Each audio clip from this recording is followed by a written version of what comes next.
Hello students, in this video we will learn about relationship between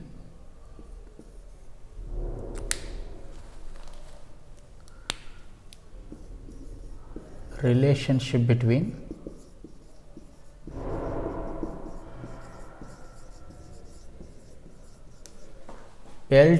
system properties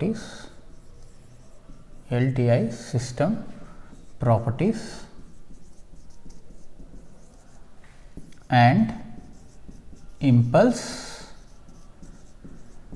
response. Relationship between the LTI system properties and impulse response. We will go with one by one, and you already know that the LTI system or system properties. So, what are the LTI system properties are? Systems can be static, systems can be dynamic. Okay, systems can be static or dynamic, systems can be causal and non-causal, systems can be stable and unstable. So, these are the LTI system properties, and you already know that what is impulse response. Impulse response is nothing but the response, that is output of the system when the input signal is impulse signal, that is impulse response.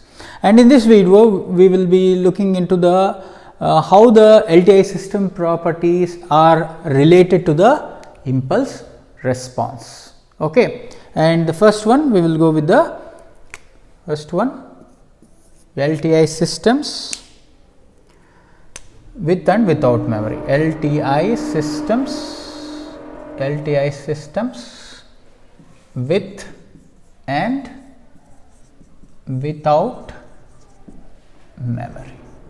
and without memory, LTI systems with and without memory. And you already know that what is a system with and without memory. So, if a system is having no memory, means then that system is called a static system. If the system is having a memory, means then that is called as a dynamic system, as you already know that. And how can we say the system is static system, a dynamic system, or with memory and without memory? Means if the present output of the system, depends only on the present input of the system, but not on the future or past values of the input, then the system is said to be static system or a memoryless system. Okay, if any system depends on the future or past values of the input, then that system is said to be a system with memory or a dynamic system. Okay, and in this topic we will be discussing how the memoryless systems are related to the impulse response. Okay, as you already know that impulse response. And if you want to find the relationship between the systems with and without memory and the impulse response, you need to know the output. So, output y of n is equals to system y of n is equals to, as you already know that the output of the system is x of n convolved with h of n. This is the convolution between the input and the impulse response, where x of n is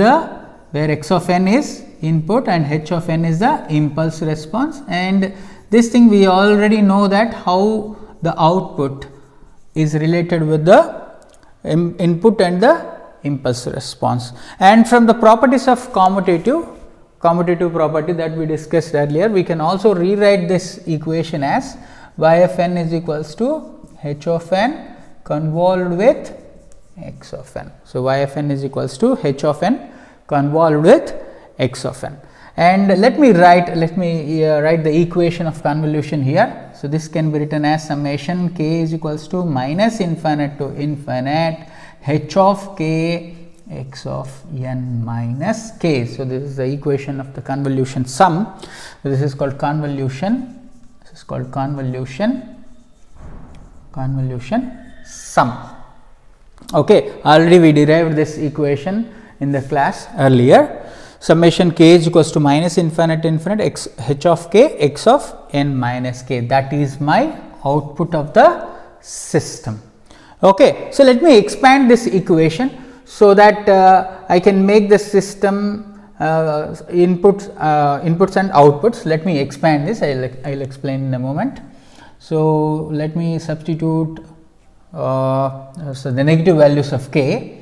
So that means let us consider I have started from minus infinite and I'm substituting minus 2. So the h of minus 2. So I started from minus infinite, h of minus 2, x of n plus 2. When I substitute k as minus 2, you will be getting h of minus 2 x of n plus 2 plus h of minus 1 x of n plus 1. So I'm going to increase the k values here, plus h of 0 x of n plus h of 1. So when k is equals to 1, h of 1 x of n minus 1 plus h of 2 x of n minus 2, and it goes on up to infinity. It goes on up to infinity. So if you carefully observe here, as you already know that the present output is y of n here, the present output is y of n here, and the terms, this is the impulse response, impulse response at h of minus 2, and this is the impulse response at h of minus 1, and this is the impulse response at h of 0. And if you carefully observe, and these terms x of n plus 2, x of n plus 1, okay, so x of n plus 2 and x of n plus 1 are the future inputs. As you already know that these two are future inputs. These two are future inputs, and you already know that x of n minus 1 and x of n minus 2, x of n minus 3, like that. All these are all past inputs. All these are all past inputs. And x of n, this is only the thing that is present input. And according to the system, so a system is said to be memoryless. A system is said to be memoryless if the present output, depends only on the present input but not on the past and the future inputs. From this I can say the equation if in terms of impulse response. The impulse response h of k should exist only at k is equals to 0, isn't it? So when we make h of k, the impulse response exists only at k is equals to 0, only at k is equals to 0, then we can say that the system is memoryless. Okay, so I am deriving the equation from this. Okay, now so this is only present, this is only associated with the present input. So the impulse response should also exist only at n is equals to 0. From this I can write the equation as h of k is equals to 0 for k is not equals to 0. This means that the impulse response should exist only at k is equals to 0. For the k values other than 0, it should be 0. Okay, if the impulse response is like this, means so we can say the system, LTI system, is memoryless. LTI system is memoryless, and from this we can say that means the impulse response exists only at k is equals to 0. From this we can write that h of n is equals to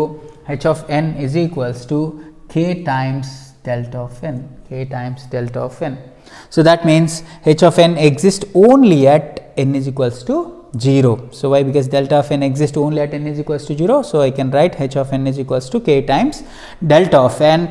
From this, the output, y of n is equals to, I can write this as k times x of n. From this, y of n is equals to k times x of n. Why? Because the k, so that means the k here so exists only at n is equals to 0. Okay. So finally, I can say that if the LTI system is said to be memoryless, if the impulse response exists only at n is equals to 0. So this is the condition. Remember that. What is the condition? The final condition that we want to know here is h of n must be equals to 0 for n is not equals to 0. If the impulse response has like this means, then the system is said to be memoryless, and this can be associated, this can be extended to the linear time invariant continuous time systems as well. So that can, in the LTI CT systems, we can write this h of t is equals to 0 for t is not equals to 0. Okay, so when the impulse response is like this means, so we can say the system is memoryless. Okay, by looking into the impulse response, we can able to tell whether the system is memoryless system or a system with memory or a dynamic system. Okay, after this we will be looking into the second thing, that is a causality condition. Causality means causal system. Okay, causal, if you want to know whether the system is causal or non-causal, by looking into the impulse response, we will be discussing that in a moment. Okay.